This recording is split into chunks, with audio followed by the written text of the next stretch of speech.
This channel is proudly sponsored by Dead Tree Studios, the publishers and developers of Dames of Asstoria, a tabletop RPG where you play as monster girls, experiencing high adventure in a world that doesn't fully accept them. They have recently released the Whispers of Copperridge adventure module. You will find all of the links in the description and in the pinned comment. Hi, welcome to this part of my review featuring the Terminator role-playing game. If you haven't seen the other parts of my review, featuring this tabletop RPG where humanity fights against the autonomous network Skynet, please check out the playlist in the description below. This time we are going to talk about defensive maneuvers. The biggest potential for modifying an attacker's role comes from the defender performing a defensive maneuver, either using their agility to dodge, dive and flip out of harm's way, or to use their own weapon proficiency to parry or guard against the oncoming attack. Let's talk about the combat defense auxiliary action. When fighting in hand-to-hand, characters often hold back some of their aggression to deal with incoming blows. This is called combat defense. Combat defense can be triggered in one of two ways, reactively or proactively, though they work in a similar fashion. When used reactively, a character can declare combat defense allocating any number of ranks of the chosen skill, melee weapons or unarmed combat, to their defense. Each rank allocated in this way applies a -1 modifier to all dice being rolled by the attacker, and any attacks allocated in this way are not available to the defender during any attack they perform later during this combat round.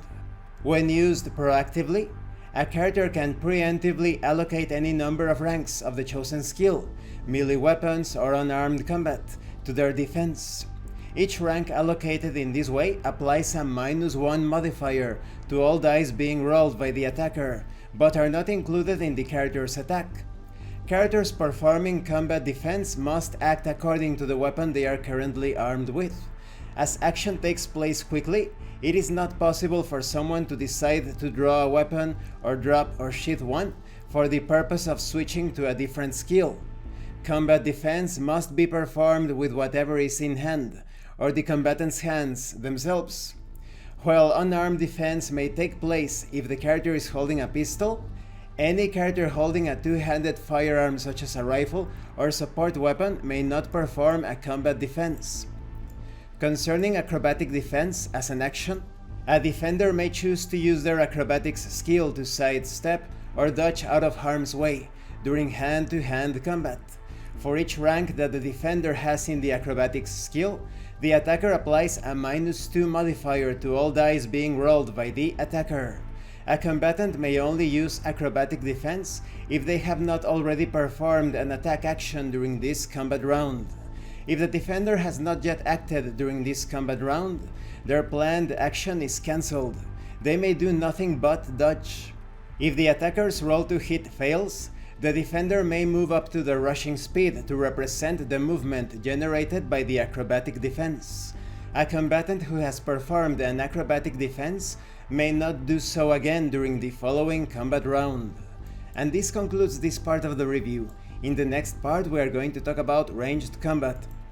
When it comes to these defensive maneuvers, they are quite strategic and tactical. Sometimes you need to decide these things beforehand, while other times you have to carry out that in the heat of the moment itself. However, when it comes to using your rifle or any two-handed firearm, you actually cannot do that. I think this is quite nonsensical.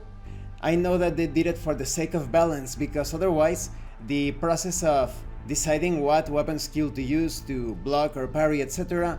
would get a bit more complicated, but I would still allow it, and probably that firearm is going to end up ruined. Now when it comes to acrobatics, this is definitely more effective instead of using your weapon to protect yourself, but you need to fully commit to this action. It is an action, not an auxiliary action, and if you carry out this acrobatic defense, you cannot do so the next round, so you cannot completely rely on it. And it makes sense because you need a few moments to regain your balance after you have cartwheeled or jumped or rolled out of the way of the attack. Thank you for watching this part of the review. Don't forget to leave a like, a comment and subscribe. And thank you so much to those of you that are going the extra mile to support the channel. If anyone else wishes to further support the channel through PayPal or RPG, the information will be in the description and in the pinned comment. This has been Abraham El Jaguar, a professional game master. If you want me to run a game for you, please check out the pinned comment as well. And remember, master roleplay and you will master the game. Once again, thank you and see you later.